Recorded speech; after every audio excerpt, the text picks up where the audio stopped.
we did it. You know, We did it. you jumped on Zoom, and I looked at you and I said, "Why is he outside in the sun?" But then I remember you're not here. Wearing a jacket. Yeah, I'm wearing a jacket. That's right. It is hot here. It is 70 degrees here. Yeah, it's stupid hot is what I say here. But yeah, even I had to go on campus for a meeting today. I parked in the parking lot, walked not even a quarter of a mile, and I probably sweated out like 5 pounds of fluid just walking. So it's Oh, terrible. goodness. Oh, Yeah, it's, Vegas in the summer. What are you going to do, right? yeah, right, right. You're gonna swim. That's what you're gonna do. You're going to go swimming. That's probably the best thing you can do with your time right now. Yeah, You don't have to worry about the heat. You don't have to worry about anything. You just get yeah, in and do your thing. I know like some of the indoor pools can get hot though in the summer. That one downtown, especially. I've been there in the summer and they keep the windows open and man, it's like 95 degrees sometimes or yeah. 100 degrees and then the water gets warm. So yeah, it still can be warm at some places for sure. Well, I'll tell you that it's so hot here that the multi-gen pool is closed between 1 and 4 p.m. because it gets too hot. So even the water Oh, really? at that point, yeah. So that's Oh how man. hot it is that the pool's closing down. Wow. That's Crazy. getting that's getting hot because I was saying, hey, what you should do during the heat is go to the pool. Yeah. Not if the pool's closed. Man. Uh, Well, I guess they don't have a chiller, right? Like we got the heaters, that's but we don't right. have a chiller. Oh No, man, that's no, interesting. it's crazy, but it's part of living in Vegas and part of sort of the endearing quality of being in Vegas. So, Yep. So I know we're gonna talk about swimming tonight, but I wanted to talk a little bit really quickly about gravel bike riding. oh And yeah, I know this is a triathlon podcast, but I know that USAT now has a cross championship and they've got a gravel championship as well. yeah, Well, I tell you what, I've been really starting to like gravel riding. I've been doing some gravel riding here, and I can see why people like it. Like I yeah, never really understood it, but it's really interesting, John. Like I don't know how much you've done, but you have to stay engaged. Like your mind has got to be constantly engaged. Like you can't, you can't zone out, and right, and because of that, I think it makes like the miles and the time go quicker. yeah, You know what I mean? yeah. Because you're worried about a little pothole, and you're worried about this, and you're worried about that, and worried about a little bit of sand in the road or whatever. But I just want to say that I'm a little bit of a convert to gravel bike riding. I'm starting to come around to it. Oh, that's awesome. Well, it's variation and it's mixing things up, and I think that's the fun part of gravel or mountain biking, right? Mountain biking or whatever it is. Using your road bike versus tri bike. It's fun to have some options, or a Yep. recumbent bike. And I'll tell you, at some point when I reach the age, I will get a three wheeler, but not the three wheeler that you sit on. I'll get one of those low rider three wheels. Yeah. Yeah. Yeah, I like it. Well, I hope one day, John, to get to the age where actually I have to have the one you sit up on, the three wheeler you have to sit up on with the basket in Yeah, yeah, front, yeah. Right, right. driving around the mobile home park. I love it. To me, that sounds like a good way to be in your 90s. Hey, if we're active at that point, that's a victory for sure. So, Absolutely, absolutely. So yeah, we're going to talk about swimming tonight and some practical application and race strategy, race mm, ideas. So, John, it's really an interesting thing to talk about because we don't do a lot of swim talk, which is interesting, right? Because we tend to spend a lot of time on biking and running, and but both of us are very interested in swimming and being better swimmers and performing better in mhm. triathlon and swimming, and we've got some different ideas and different ways we go about it, you and I.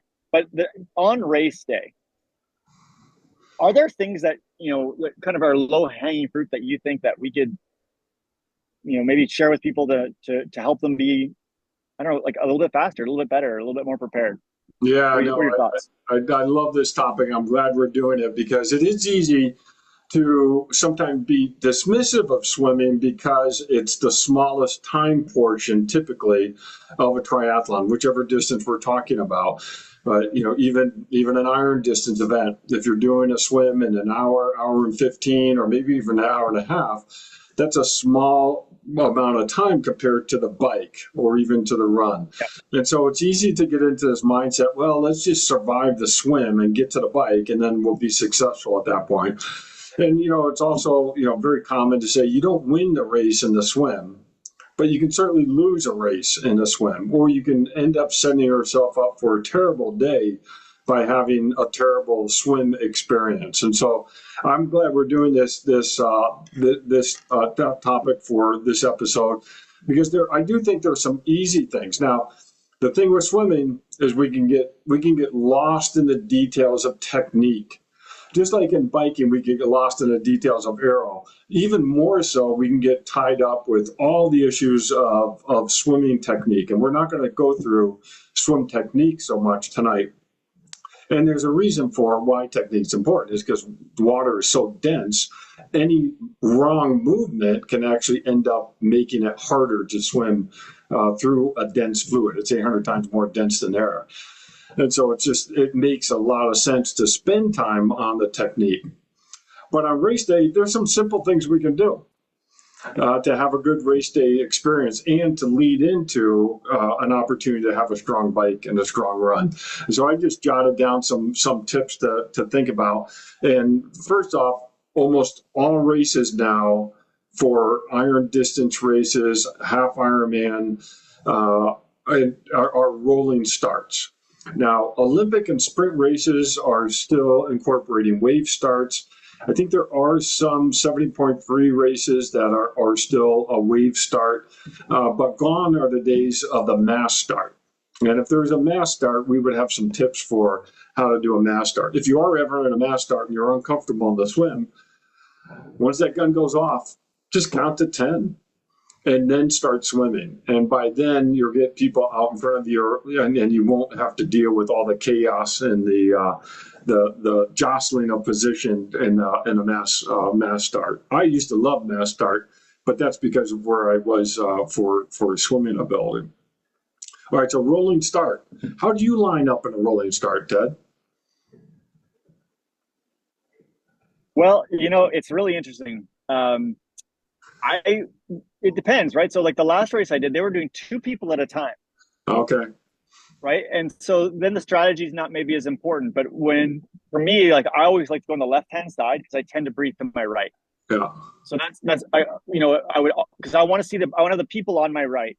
I want to be able to see at least for that first 100 when people are kind of, trying to jostle around a little bit. So I never want to be, first of all, I'd never want to be in the middle if like there's 5 or 6. And sometimes I've been in races with 10 at a time.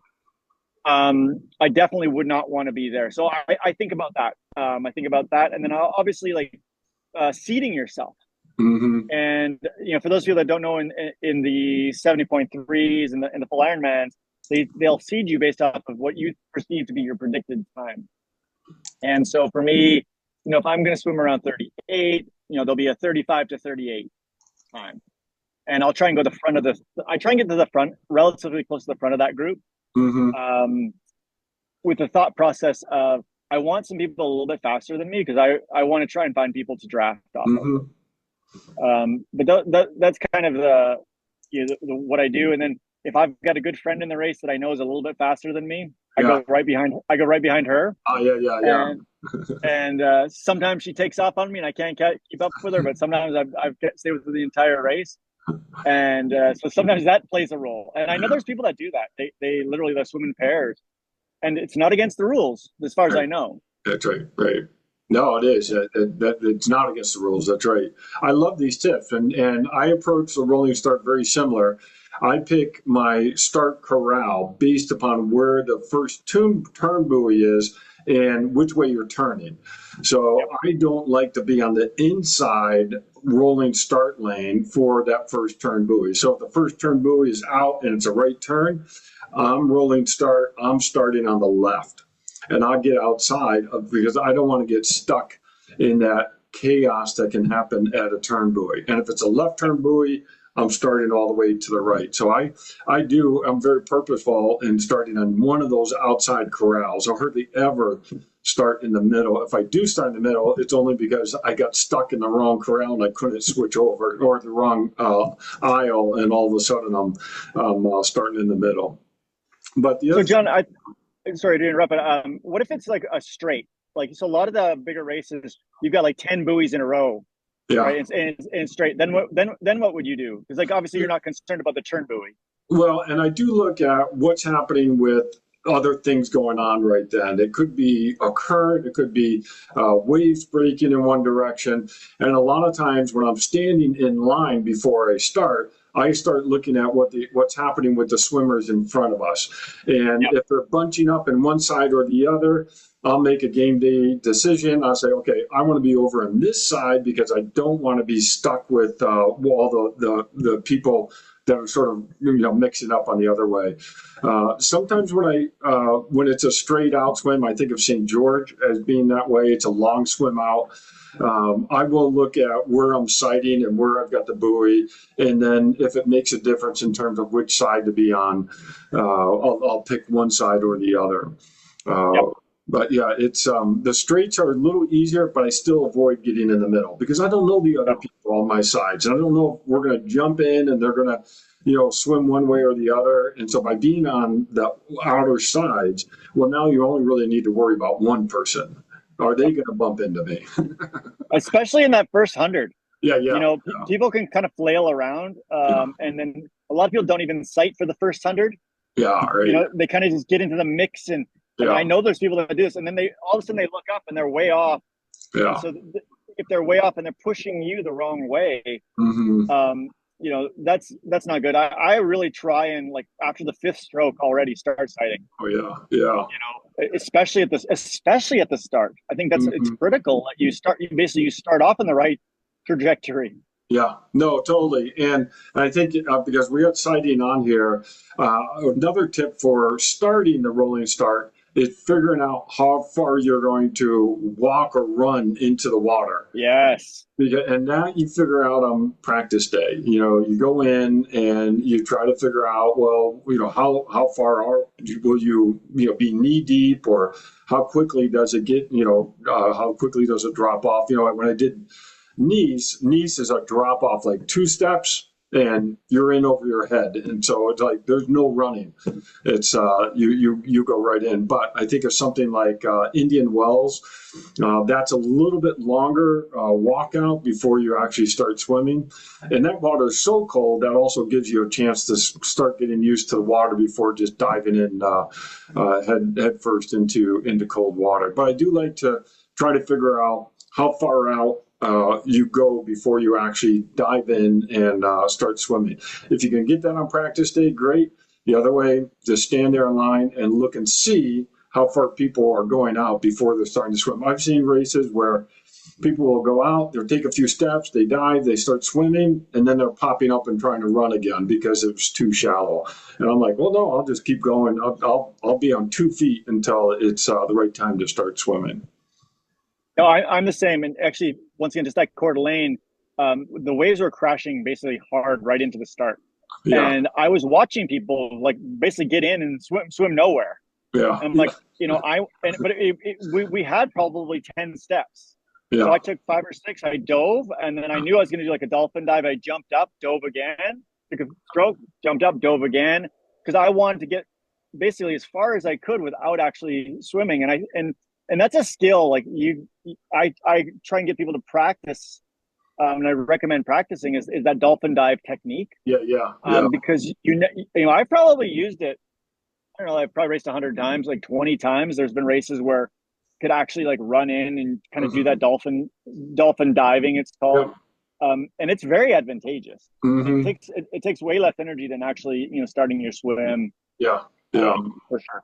Yeah. Yeah, you're right. Walking in the water in shallow water, running in shallow water is terribly inefficient. But if you only got, 10 yards, 15 yards that you're doing it, you're fine. But like you said, if it's a shallow enough and doing some dolphin diving, I think of ocean starts. Yep. Oceanside For when it sure. was Ocean up on starts. the beach. Now you've got the high point of the wave and you've got the low part of the wave, and sometimes you end up doing some dolphin dive, pushing off the bottom and trying to get out beyond waves even that way. Yeah. I recommend if you do go to the ocean and you're just messing around or you're playing with your kids or whatever, go in and practice that. Yeah, yeah, You yeah. know, um, I've done it. I've done it at Oceanside, even like before the race, just go in and actually practice, start, come back out, practice it again, come back out, practice it Yeah. again. Especially in the ocean. And I know like Oceanside, we don't have that anymore, but I know, there are other ocean races that, ultimately we do. Yeah. No, totally. And so the other part that I think about for a rolling start is I don't run out too much anymore. And I don't do, the beep, and I don't sprint out. I will be very casual and deliberate with moving forward. But gone are the days where I try to sprint out and save 2 or 3 seconds, maybe more, but not that much more. I instead really want to ease into the swim. And so I'll get into the water. I'll walk more so than run or skip type of thing. Start swimming, and that first 100 yards, that first 200 yards, it's all about just getting into a nice rhythm, not trying to sprint, not trying to spike, heart rate at all. Really trying to be patient in that first 200 yards. Yeah, I love that. It's a mistake that I've made many times where that first 200 yards, I go too hard. Yeah. And it's so easy because you're so excited, your anxiety is up, the cortisol is racing through your veins, and you get to that second buoy and you're like, oh my gosh, like I'm dead.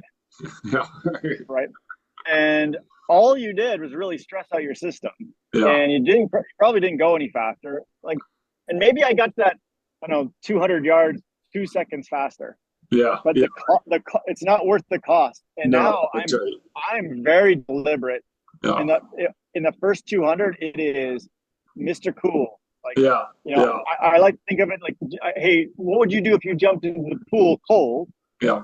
You'd do a warm up, wouldn't you? Like you wouldn't just go hammer it. Mm-hmm. And I try and envision that in my mind that first 200, especially now, sprint racing is different, John. Like let's sprint. Right. But we're talking like an Olympic or 70.3 or longer. I use that first 200 like, hey, this is my warm up, nice long strokes, steady. Yeah. Trying to gauge my hips, try and get the feel of the water, not flailing. And I used to be a flailer. I really, it was who I was. And but I think that's a really big tip that you just gave. It's really interesting, right? Because I give that same advice. We give that same advice on the beginning of the run as well, and actually the beginning of the bike. Yeah. Right. Is just be patient right in the beginning and get into the flow. And I think it's more important in the swim than probably anywhere. Yeah. No, totally. And my mantra when starting out the swim and in other parts of the race is be patient. It's a long day. Be patient. It's a long day, and just get into the race mode. And so, but I think there's some other things that sort of help that patient sort of approach is even before the start, think about what you're going to be wearing on your feet. You want to get to the start line as comfortable, in my opinion, as comfortable as possible. And so you don't want to be shivering, you don't want to be cold, you want to be comfortable even as you're standing in the rolling start line, because that line can be long on some races. And I mean, I've talked with people and they've been standing in line for 30 minutes before they hit the water. And so you think about what you're going to be putting on your feet: socks, throwaway slippers, throwaway hat, whatever it is, but be comfortable in that rolling start line so that you're not getting uncomfortable even before you get in the water. The one I'd like to add too is I don't like to zip up my wetsuit till right at the end, unless it's super cold out. Yeah, right? yeah. Right. But if it's a normal day, I'll be like maybe 3 minutes or 4 minutes before, because one thing I'm more comfortable with it being a little bit looser for me. Yeah. And I know, I saw people like Coeur d'Alene 40 minutes before the race, all zipped up, ready to, like, goggles on their eyes 40 minutes before. And to me, like, that's not how I like to do it. Like, I want my goggles on a few minutes before, but I don't need my goggles on, my cap on, and unless once again it's really, really cold, then I still wouldn't put my goggles on my eyes. Right. No, I love that. And I think you're right. I do the same thing. I don't put my upper part of my wetsuit on until I really feel I need to. And, because yeah, you've got a little bit more constriction at that point. But you're right. If it's a cold day, you tend to put it up a little bit sooner than if you're in the sun, because you just absorb that heat. And goggles that's a great point.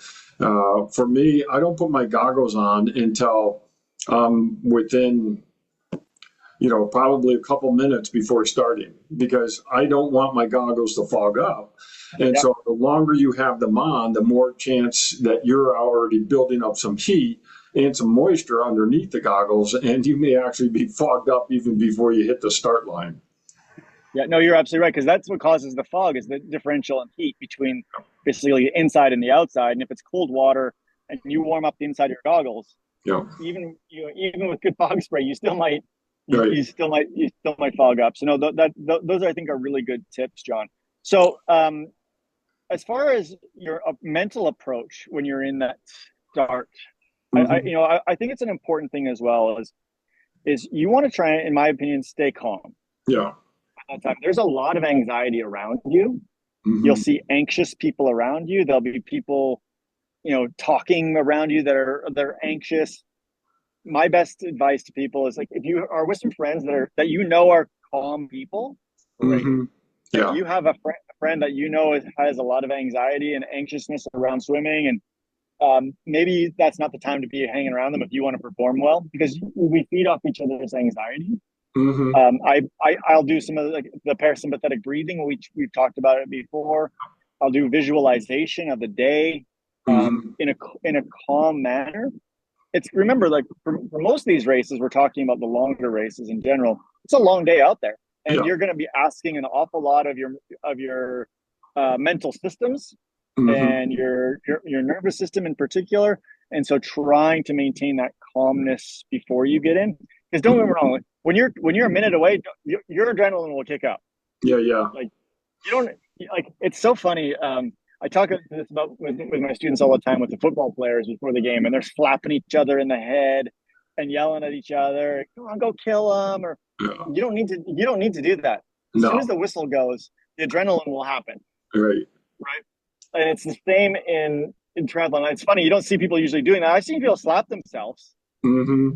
you know, before they go in the water. I'm like, okay, whatever it is, but Yeah. you don't need to raise your anxiety level at that point. Mm-hmm. Mm-hmm. That's kind of my thought process. But I've seen people, especially from team sports, get into that mentality even in triathlon. Yeah, totally. There's a lot of the that anxiety. You try to avoid that, and especially in the beginning. I've got little things that I say to myself. This is what I do.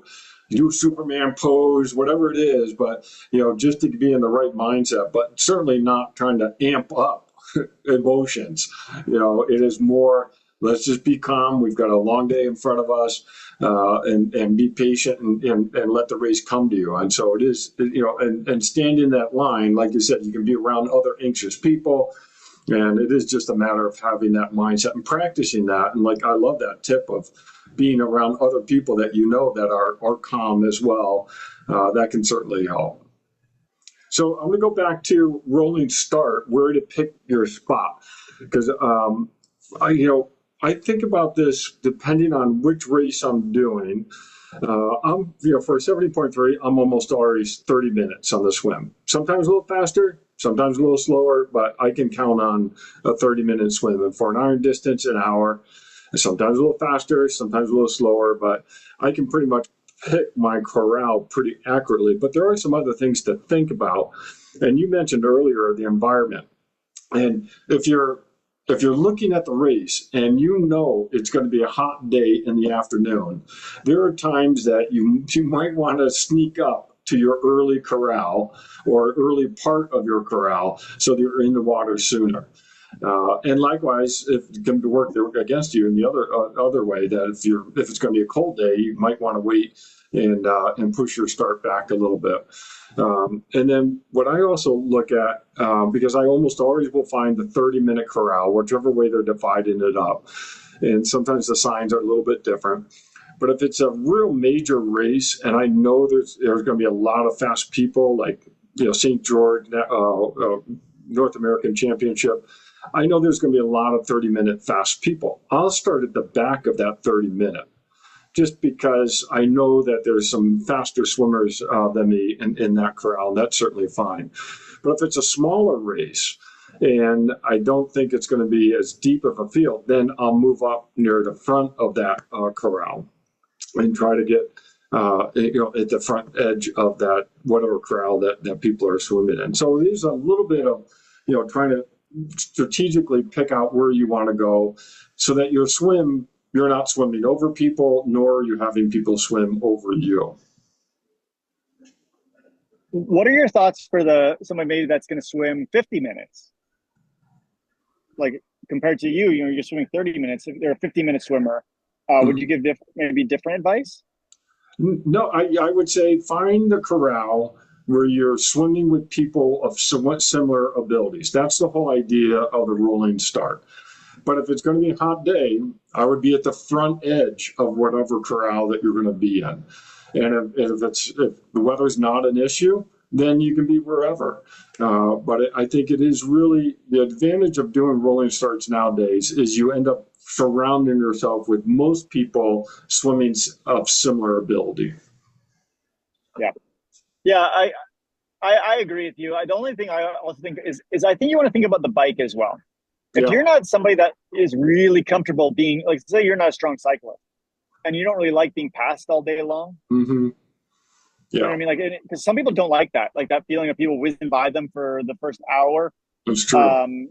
You have to think about that. Like maybe go back a little bit further so you don't have that, you don't have that feeling. And I know people that are like that.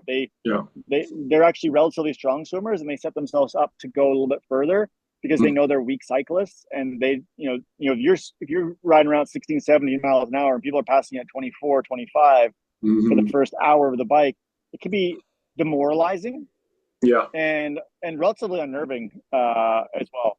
So I think that does, the advice could change based off of that. But I like the idea of the weather because the weather almost always is worse later. It's going to get hotter for the most part, and then it's going to get windier. Yeah. In general.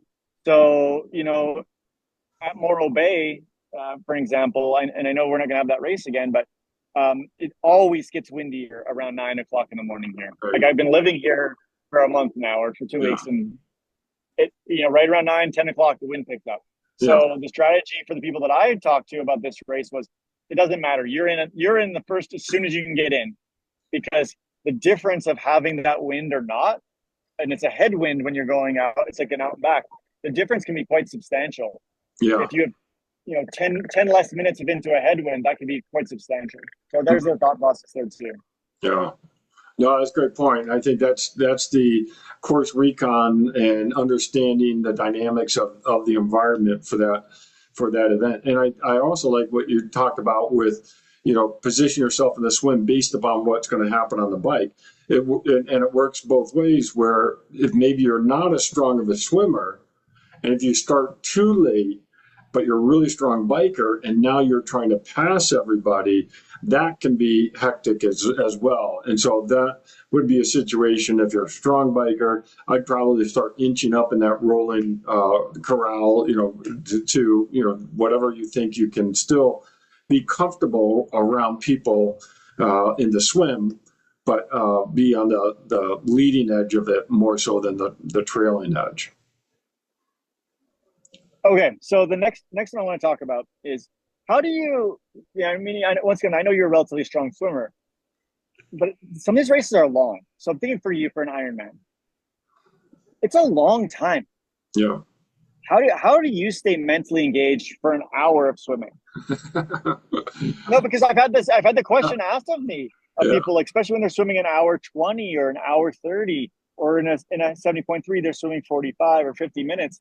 It's actually hard to stay mentally engaged in swimming for that long. So how do you go about that? Well, in college, I was a sprinter. And so everything I was doing were fast 50s, fast 25s in workouts, maybe 100, maybe 150. Everything was fast with break. But then when I started taking up triathlon, I had to learn how to swim distance. And eventually I got to a point where it was beneficial for me to just go and swim 500 yards straight and do a 3 500 workout. And then I got to a point where I was like, you know what? I'm crunched for time. I'm not going to stop, and I'm just going to keep going. And then I would do 1,500 straight. And I sort of walked into that.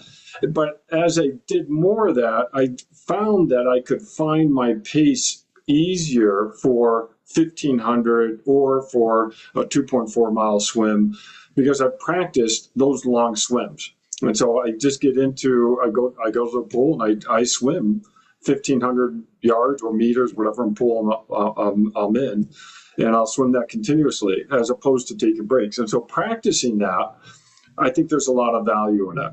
So repeat 500s is a good way to get a sense for what you're paying attention to get into a pace, or to what you can think about where you don't get lost in the thoughts and lose track of where you are, but you're still able to stay present. So I think practicing those long swim sets is actually really important.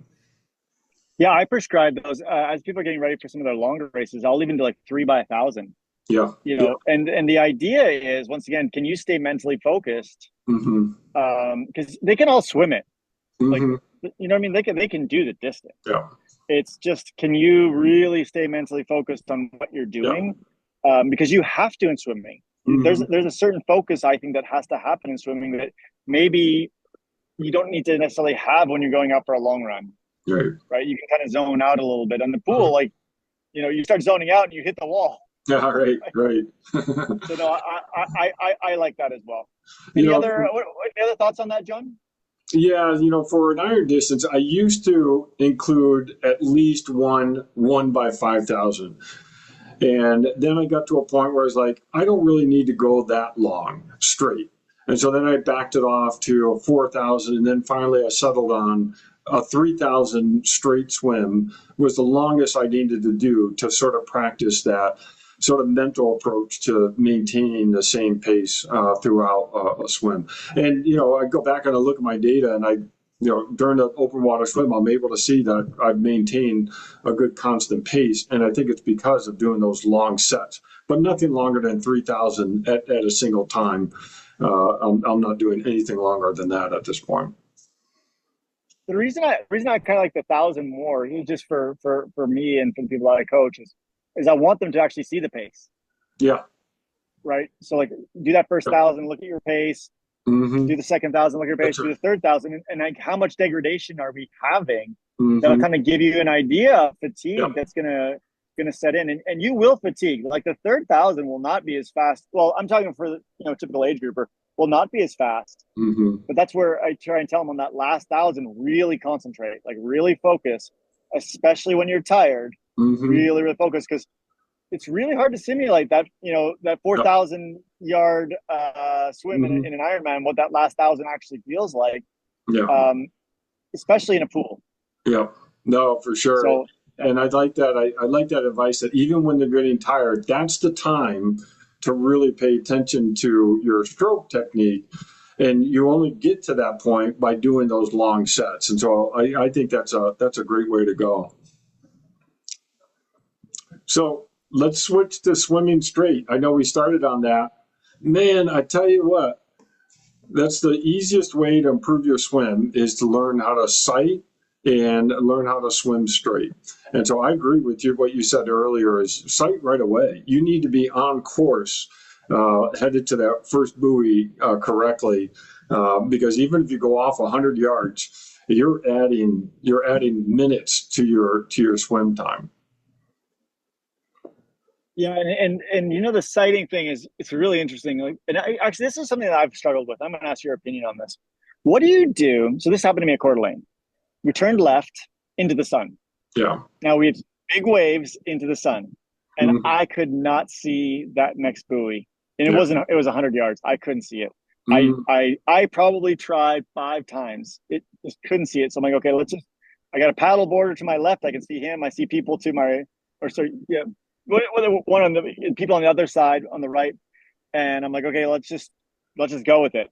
So at what point do you just go with it, and at what point do you stop, physically sit up in the water, and find that site? It does depend on the race and the conditions, like you said. I will when I turn and I don't know where I'm going. I will literally I will do breaststroke until I can see the buoy, and then I try to find whatever geographical thing I'm shooting for. And if I can't find the buoy, I've actually stopped and treaded water looking for it because it's for me, if I'm swimming and I don't know if I'm headed to the buoy, even, then it's a little bit of, nervousness, neurotic thoughts that I start to have in terms of getting lost on the swim. And I've done that. I've gone off in the wrong direction or missed a buoy or things like that. And that is really frustrating. But I think that, to your point, I think it is important to be able to know how to do breaststroke, know how to get up high out of the water in those wavy situations to try to find that buoy. The other thing, really I try to do is before I'm starting, try to see, okay, the sun's coming up.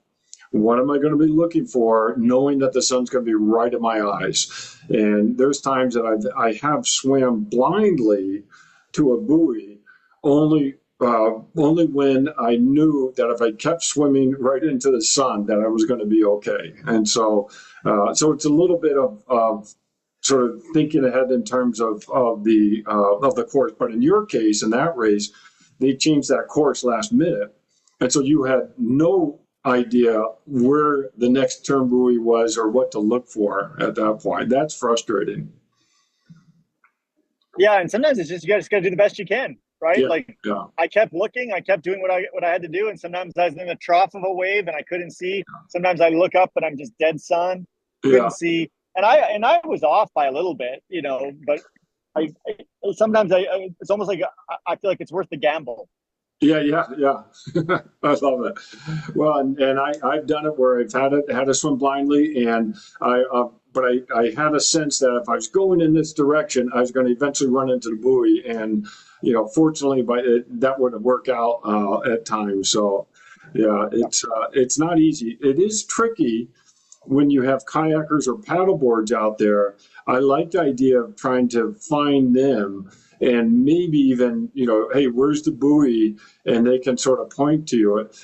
I always tell people try not to follow kayakers because they're moving around and they're trying to help people or be in a position. And so if you're sighting a kayaker, they may be moving and you may be going with them. That happened to my dad. We were racing down at Hempstead, Long Island. He was not a good swimmer. He did not like swimming at all. And we were swimming parallel to the shore. And he was not a great swimmer. He was like the last swimmer. And he ended up with a paddleboarder who was right with him, but the paddleboarder was on the outside of him. And they got stuck in this riptide. He didn't know it. He just kept sighting the paddleboard. The paddleboard just kept going with him, and they got pulled out to sea quite a bit. And before you knew it, he's like half a mile away from shore, and he had to swim back in. So we had a big chuckle Well, about that. that's a good that actually is a really good tip because I've done it before where I knew there was a boat at the turn buoy, Yeah. right? Hmm. But then the boat they can go rescue somebody, Yeah. Right. right? That's why they're out there, and so you be really careful with objects that can move that you don't want to be sighting off of them. I kind of wish that the Ironman races and the 70.3 races they do like in the pro race where they actually keep a kayaker on the inside of the buoy, Yeah. Yeah. and Mhm. that's their job is basically Yeah. to make sure people go around the buoy. It'd be really nice to have just something there. The other thing that I think is really interesting is when we look at the T100 racing and some of the other racing I've seen in Europe, they're using bigger buoys on the turns. Yeah. Right. Right. Like the 70.3 races that we do, those and they're big. Those triangular buoys, the turn buoys, they're not big enough. I Hmm. just wish that the turn buoys were twice as big. Hmm. We're getting older. Our eyesight is getting worse, and a lot of us that don't wear glasses or Yeah. contacts when we race, and or don't have prescription goggles. So maybe that's just the old me getting upset. But there's no reason we can't have bigger turn buoys. Yeah, no, bigger buoys easier to see because even as big as the buoys are, they are hard to see on a wavy day or if you've got sun Yep. in your eyes. That is not easy. And this is, to your point, looking and seeing if there's a boat out there, which is great until they have to go for a rescue. I also try to note the color of what kayakers are wearing because one time I did a race and they had the same color shirt as the buoy. And I made the mistake of following that kayaker. I thought that was a buoy, but it wasn't a buoy. It was a Yep. kayaker. So So John, I think I'm going to go onto Etsy and see if I can get a T-shirt made that I like big buoys. yeah, there you go. We'll start wearing them to the races. And what's that all about? No, we're getting older. We can't see the buoys. We want There bigger you go. buoys. Oh, Yeah, maybe, I and love then it. maybe we'll get a petition going. We get like 10,000 signatures, and Yeah, I'll yeah. do it. But But you talked about sighting earlier. How frequently do you sight? Do you have a yeah, typical pattern that you follow? I I count to five. Yeah. I Hmm. just go one, like it's five strokes for me, and I know it's probably enough, but it seems to work really well for me. I just count one, Yeah. two, and it's like one right, one like, left, right. Like so, it's literally I count to five and then I look up, and I really have to just count, and Hmm. because I can get into a position where I don't sight enough, especially on the really long straights. Hmm. I kind of get into this rhythm. But I will also tell you that I oftentimes will go way longer if I'm drafting somebody, Okay. right? If we're going straight, like if I'm drafting somebody and we're going straight for let's say 100, and I know that they're swimming straight and they're doing a job of sighting, I quit sighting. I just stand there Yeah. and eat. Yeah. Right. And maybe like every I don't know 30 strokes or so, I might just look up just to make sure. Yeah. Right. But if I'm on somebody's feet and we're just cruising, I don't sight. Hmm. That's me personally. I don't necessarily advocate Yeah. advocate that, but and maybe it's the laziness in me, but yeah, No, if you have someone in front of you, like you said, who you know is going straight, then that's great to follow them and just hang on their toes and go along. The yeah, trick is if they don't go straight, you don't go straight. And so, yeah. but But if they're weaving a little bit and you're yeah, still getting a good draft, you're still better off, yeah, yeah, yeah, right? You should be citing them, and if they and if you- and if they're weaving a little bit and you're getting upset because they're not swimming straight, but they're still pulling you along, right, right. you probably still end up there faster. I love it. I have trust Yeah, issues though. I have to keep citing. I cite pretty frequently. Sometimes every stroke if I'm trying to make sure I'm on the right path, or every third stroke. But you have to practice sighting so it does not yeah, disrupt your stroke. And if you get to a point where you can sight and you're not disrupting your stroke, you can sight frequently. The problem that a lot of people have with sighting is they bring their head up so far out of the water that drops the lower body down in the water, and now you're starting and stopping and you're swimming, and it's really really tough. You have to get to a point where you are just lifting your eyes up out of the water. And if you get to that point, you just take snapshots of your environment, you're able to stay on track that way. But it really takes dedication to really practice. You practice it in the pool, swim yep. 25 yards and, once or twice in that 25-yard length, pick your head up and look for the end of the pool and get to a point where you're not disrupting your stroke. And that's going to help you swim straight and ultimately faster. Which leads me to my other big point, and you've heard me say this before. It is so important to be able to clear your goggles while you're swimming. If you're practicing in a pool and you got to clear your goggles, don't wait until the edge and grab the side and then clear. You need to be able to clear in the middle of the pool and adjust your goggles, get them back on, and get going. Because that's what open water swimming is all about: is being able to adjust your goggles on the fly without really suffering any penalty. How do we do that? Practice. Like, but saying like you flip on your back. Is that what you're talking about? No, I swim and I'm able to just quickly clear my goggles on a stroke, maybe take a breaststroke kick, and then I'm back to swimming. But the only way to get comfortable doing that is to not do it on the edge of the pool. You'll never get good at it if you only get to the edge of the pool, hang on, and then adjust your goggles. Try adjusting your goggles while you're in the middle of a length of a pool. I do that. Okay, so I've never done that. So Oh yeah, this is going to be some. I'm gonna work on it. yeah, I do it all the time. And I swim. I'll because my goggles will fog up, and I'll be swimming, and I'll say, okay, I'm going to clear my goggles on this stroke. Boom, boom, boom, and just keep going. Man, you're a witch. I don't know how you do that. I'm gonna try it. Seriously, I'm gonna try my next swim and see if I can do it. That's a good. Yeah. That's a really good tip. Yeah, and you try to avoid that slow, fast. So you try to avoid that stop and start type of swimming at that point.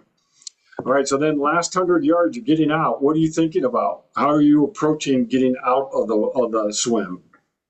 Yeah. So because we talked about this before and we talked about a couple weeks ago with my notorious T1 cramping, I get out really slow. Yeah. I used to like just pop up and run as fast as I could, but now I get up, I don't run under the water. First of all, like I wait till my hands touch the ground. As soon as my hands are touching the ground, that's the sign. Okay, get up. Even if I see people running beside me, I don't don't fall into that trap. Wait till your hands hit the ground. Stand up, take a breath, walk. For me, walk to the edge of the water. Take my goggles off. It's a good time to take your goggles off. I can even start at that point, especially if it's a little bit of a walk. Unzip my wetsuit at that point. Yeah. And once I get out of the water, I start jogging. Right, but I don't. I think that for me personally, like I don't save that much by like running. And I've seen people fall. I've seen people, and once again, your heart rate is already going to be spiked as soon as you go from that horizontal to the vertical position. Blood pressure changes. You could pass out. I've seen people pass out at that point. Just give your and I know it's hard, and especially in the longer races. Once again, sprint race, a little different situation. Yeah. Depending on what the surface of the water looks like too, right? Like sometimes we get some rocky beaches and relatively dangerous to run out. But I try and be really, man, we talk about being patient a lot on this. On this podcast. But I try and be patient there. Once again, it's mostly because of my cramping issues and then the other thing is, John, is like anytime I practice open water swim, I really practice that. Yeah. Like I try and do that, and I try and maybe I need to even do it more, to be honest with you, is finish my swim and then go do another finish my swim and do another finish my swim. Where I actually, do that last 100 as if it's a race. And I don't do it enough, but I don't open water swim enough. And we talked about it's not the easiest thing in where I live to get a lot of open water swimming in. But even when I was in Coeur d'Alene, I was open water swimming there. I was doing that where I practiced like that last 50 a couple times where I could stand up and get that feeling of because you get that little bit of lightheadedness. Right. So that's my thought. How about you? Especially if the water's cold and now you're standing. Yes. No, you hit on all the right points. I tell you, swim in until your fingertips touches the bottom of the lake or whatever the surface, and then that's the time that you stand up. And you're right. Far too many people stand up before that, and now you're just sort of walking through water, which is not easy to do. I'm the same way. I'll get out. I'll be careful getting up because we're going from this horizontal position to this upright position, and especially as we get older, we just got to be aware that we just need to allow the body to adapt to being vertical at that point. I'll usually just take my goggles, I'll flip them up. If they're not fogged, I'll actually leave them down, and then I'll get out of the water and I'll start trying to get my wetsuit off. but I'm in no hurry to take my cap and goggles off. And the reason is I used to take it off right away, but then I'm holding them and I'm trying to get out of my wetsuit. And I'm like, why am I holding onto this, trying to get? So I leave them on my head, and then I get my upper wetsuit off, and then I'll take my cap and goggles off entirely at that point. Yeah, no, I'm the same way. Like what I meant by taking the goggles, I take them off my eyes, Yeah. right? Because I want to be able to, I want good vision there, right? Because there's a lot happening. A lot of people are coming out. You got people, hey, are you okay? They're helping you get out of the water sometimes. I want to have good vision right away. Yeah. But I'm like you. I put them on my head. I don't. I don't hold them. Once again, I wait till my wetsuit's coming off for that. Because you're right. You're just holding them and you're trying to. Yeah. Yeah, you're trying to do too much. It stinks for your swim finish that you've got your cap and goggles on, but you don't look as glamorous with it. But that's the price you pay. So yeah, for sure. So I mean, I think that kind of rounds it out. But I do have a question for you. Are you a wetsuit stripper guy or a self stripper guy? I am. When wetsuit strippers are available, I will use them. So yeah, I do, and it just is easier to get them off the leg.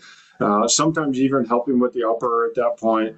But I usually do nowadays take advantage of the wetsuit strippers. How about you? Well, it's funny because at Coeur d'Alene, I decided to go try it again because it's been a while. Mhm. I have a hard time sometimes after I swim getting back and reaching to get even to grab my zipper. Yeah, yeah, And so oftentimes I'll just go to the wetsuit strippers. I'm like, just unzip me, yeah. Right, right? right. So then I don't have to. I'm not messing around with it, and so they'll just unzip it, and then I can go run. Yeah. Especially if it's a cold race, and the wetsuit strippers are right at the exit. I want to keep my wetsuit on as long as I can. Uh-huh. Right. So I'll just get them to unzip it. Then I'll go to my bike Okay. with the wetsuit on longer. Hmm. It does make it a little harder to get off, but I've got some techniques that I use that, to help get my wetsuit off relatively quick. Yeah. But at Coeur d'Alene, I was like, I purposely decided to go to the wetsuit strippers because I was like, I was cramping once again, like while I was taking my wetsuit off. So I was like, well, if I can mitigate that by having someone else do it. Hmm. But it honestly, it felt to me like it took a long time for them to get off. Now I learned this technique from Leanne at Coeur d'Alene. She's like, I always go to the biggest guys. I purposely find. She's like, I know it might be sexist or whatever, but I go to like the burly man because Yeah. I know they can rip off the wetsuit. Oh, Right? I love it. And I'm like, okay, that's a good pro tip. Like, Yeah. don't go to the little timid person that's pretty small. Like, go to Yeah. a big person that looks really strong. Oh, I love it. That's the tip of the day right there. I love it. I love it too.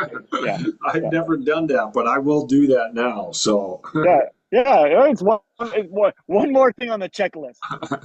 Yeah. I So love it. the one other thing, John, that I wanted that I had the other thing I had in my notes that we didn't talk about, and the only other thing was about the sighting buoys, Hmm.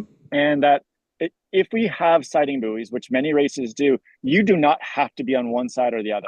That's right. So if you notice, you're on if they tell you, hey, you need to keep all the buoys on your right, you actually don't.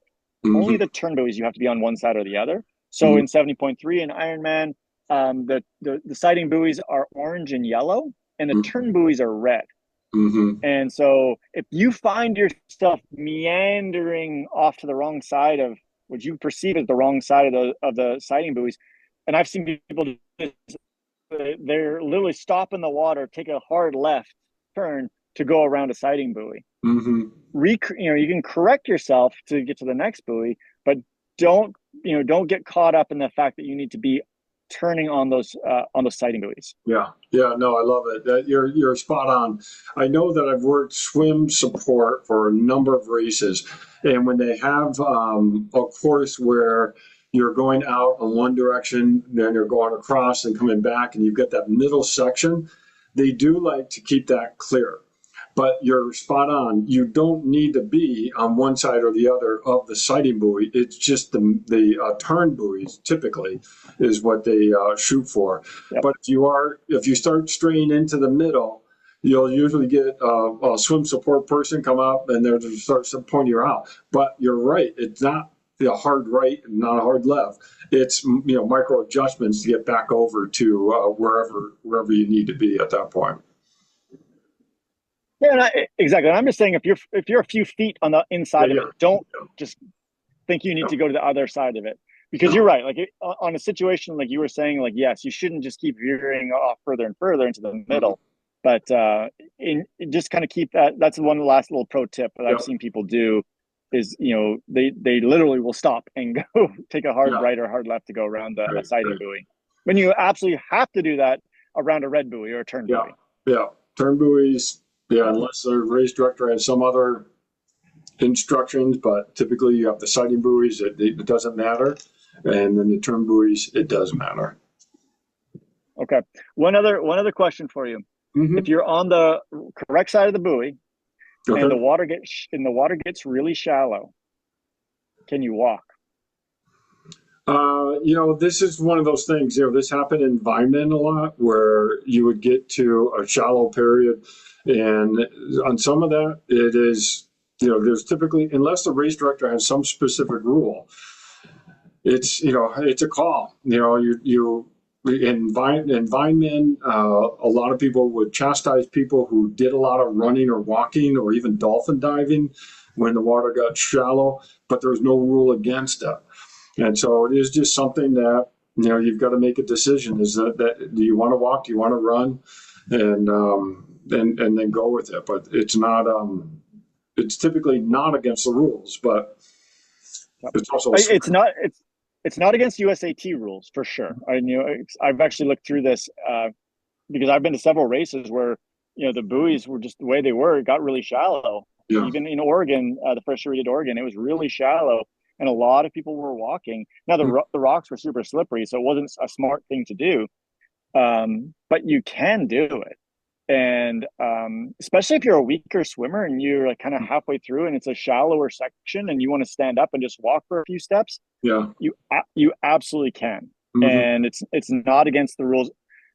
And once again, like I think if it's correct me if I'm wrong, like USAT's got their rules and World Triathlon's got their rules, and as long as you're following the rules of the sanctioning body, mm-hmm. whatever that is, you absolutely can do that. Because I've had people actually ask me, is that legal or mm-hmm. not? And it is, unless once again, for some reason they decide in this particular race that they're going to not allow it. But. Yeah. And unless there's some strange rule for that race specifically, Vineland, I don't think they ever said you can't do a dolphin dive, you can't walk in the water, but it's a swim, and they wanted to encourage people to swim where you could swim. So, Yep. Awesome. Well, John, hey, that was a lot of a lot of good tips. Do you have any others that you had written down? No, that was it. And then the where we would leave off, and maybe we'll definitely save this for another episode. Is now that you're out of the swim, now what are you doing? Now that you just swam, what are you doing as you start off on the bike? We've touched on that a little bit before, but it is good to have that plan. I still think of that as part of the swim. That first part of the bike is you're still transitioning from swimming to terrestrial movement at that point. So, agreed. Yeah, we'll do that. We'll do that another time. But hey, John, that was great. Thanks again for a Friday night date. Yeah. I'm going to enjoy this beautiful sunset and try and stay warm. You try and stay cool. Love it. Well, I still hate you for doing that, but glad you're enjoying some cooler weather than what we're having here. Exactly. You're not going to hate me when I buy a place here and I invite you to come out. Yeah. You're not going to hate me. You're not going to hate me at all. You can come park your trailer out here and do the exact same thing. Then you're not going to hate me. Yeah, no, that's true. That's true. All right. All right. Enjoy. Okay, thanks. Have a good weekend. All right, thanks. Talk soon.